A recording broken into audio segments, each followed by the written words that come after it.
Okay, welcome back. Good morning. What I want to look at now is to continue in regards to motor enclosures and maintenance, and this carries on from electrical machines. Okay, so this is a continuation from electrical machines and ties in with what you need to be doing for level 3 Sitting Girls electrical technology. Okay, here we have different motor enclosures. Some motors are fan cooled, others may have a piped ventilation, etc. Okay.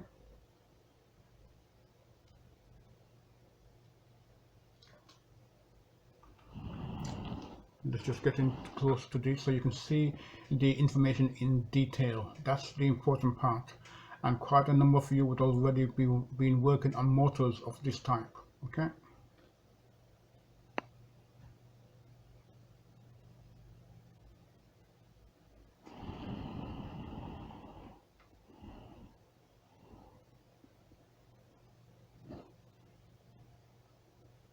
Okay.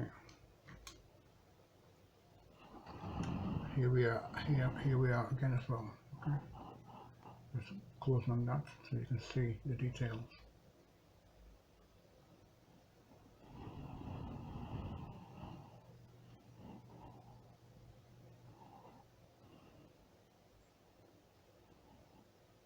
Okay.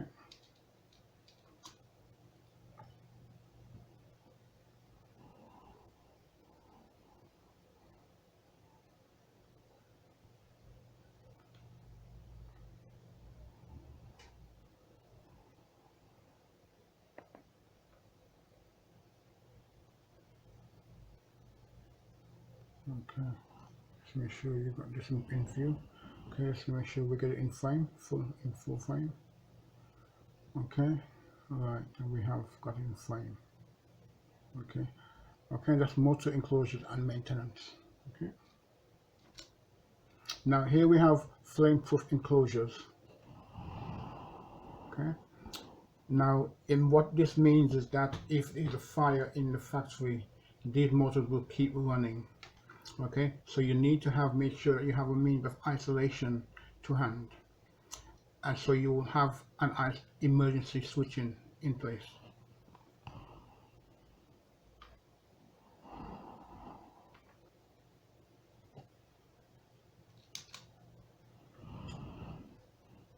Terminal box and motor have X covers.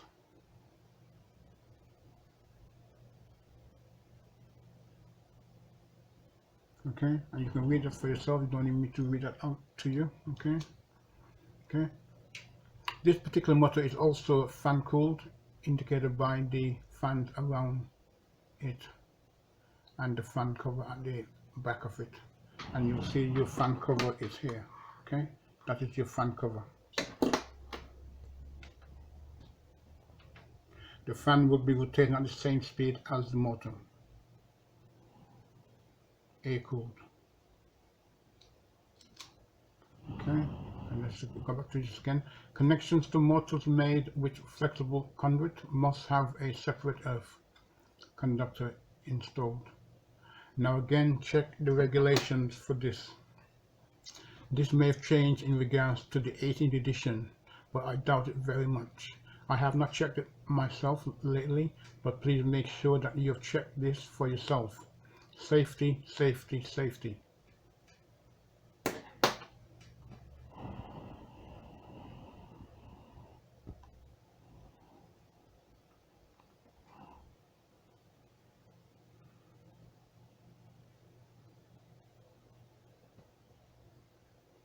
Okay, just make sure that it's in frame, okay, and that you can read it for yourselves. Okay.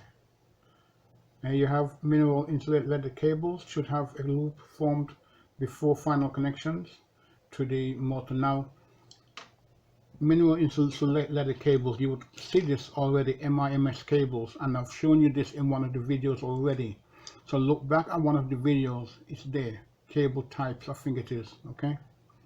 So it's up to you to make sure that you're familiar with this. Now, mineral insulated cables should have a loop formed before final connections. Now, the reason for the loop, and in this case, you will normally make not just one loop, but you may make it two loops, okay? Or make it a very deep loop. is to ensure that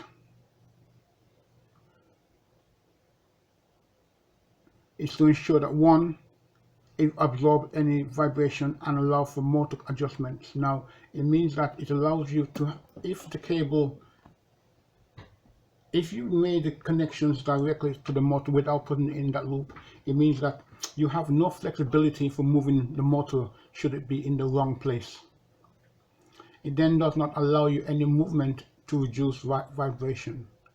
Okay, so when you put the loop in, that ensures that one, you can make adjustments to the motor if you need to, and two, that it will absorb any vibration and have very little effect on the termination of your cabling. Okay, so always your loop here should be, and always put in a deep loop. Okay, you'll see that in some cases you'll be very glad that you have done that.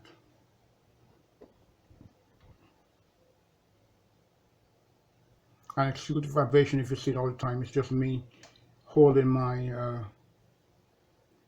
I'm just holding my rod to keep it upright. Okay, it's what the camera is sitting on, by the way. Okay, my selfie stick.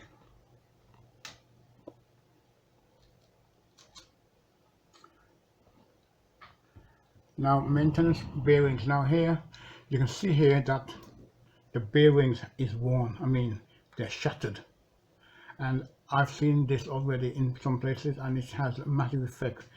It can cause the rotor of the motor to begin to rub against the housing, the stator, and that just burns the motor out completely. You need to replace the motor completely. There's no ifs or buts about that then. Okay. Overloading a motor can cause bearings.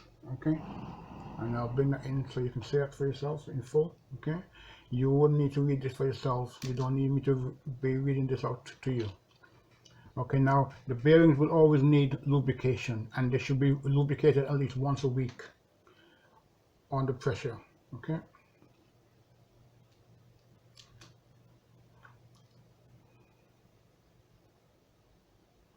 Okay, and this is your grease gun for those of you who may not know what it is or haven't used one yet. Excuse me. Excuse me. Sorry about that. Okay. Dust, damp can cause bearings to wear.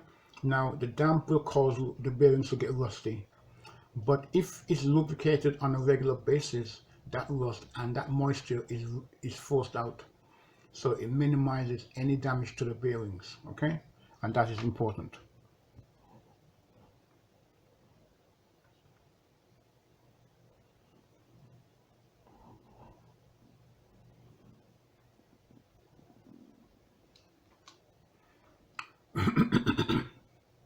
Now alignment. Now what it means here is that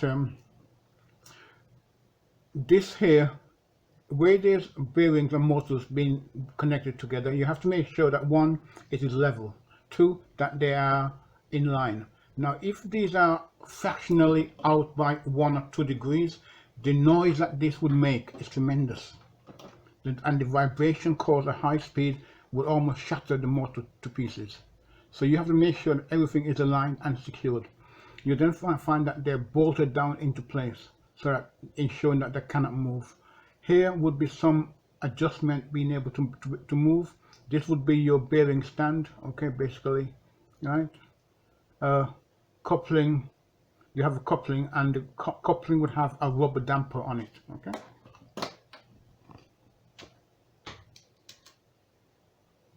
Coupling pulleys and the belt and other drive shafts. Okay, you can read this for yourselves. Again, don't need me to read that out to you. Okay.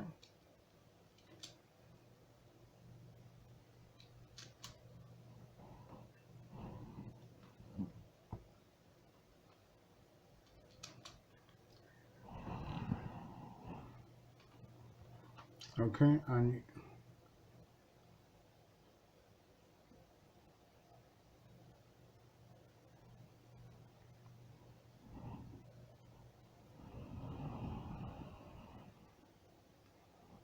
so here we have maintenance and alignment, and vibration. Vibration needs to be removed completely from any motor that is rotating at high speed, and that is very important. Okay.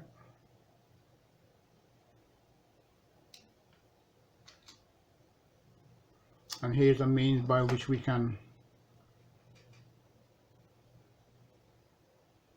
we're measuring ultrasonically, using ultrasonic sound to measure how much wear is on the bearing and whether we need to change it or not. If in doubt, always change the bearing. The moment you have any doubt or suspicion, change it, because the moment you ignore that, then you're giving yourself a problem for the future. And the funny thing is that it's going to happen when you're not there to put it right, and that will affect production, that will affect maintenance, that will affect other sections of the company, okay, or the manufacturing company, if that is the case.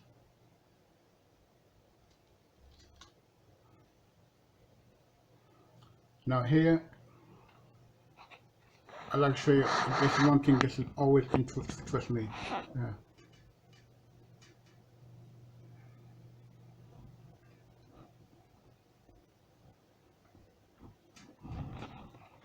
It's the rewinding of motors. Here's one person doing a rewind at a company.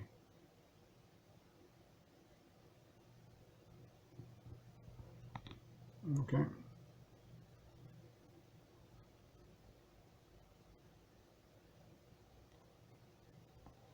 And I'm just going a little bit so make sure you can get that.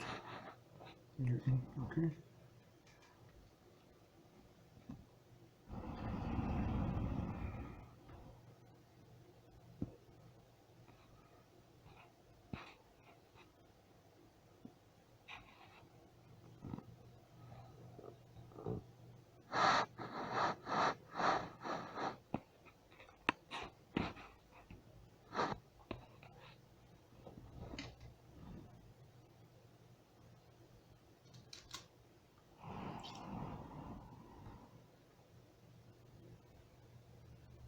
Now, slip ring commutators require regular checks and maintenance.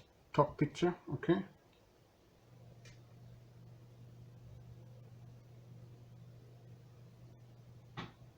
Okay, and that's all it's showing you at the moment. Okay. Brushes should be checked for damage, excess arcing when running. Okay.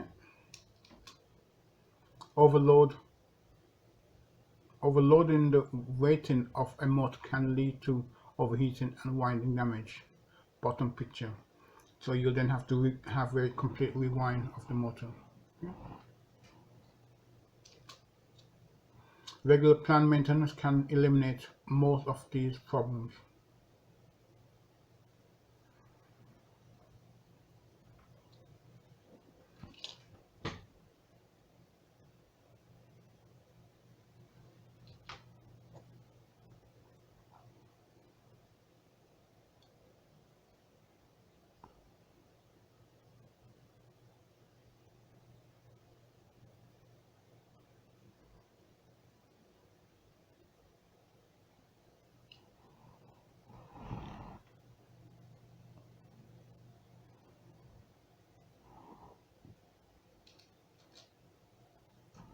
Okay.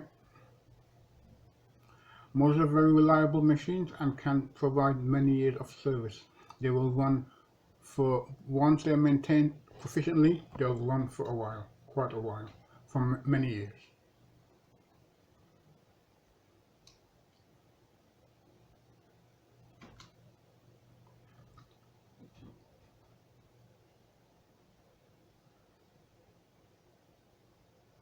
Okay, thank you. I think that's it for us now. Have a good day. Bye-bye.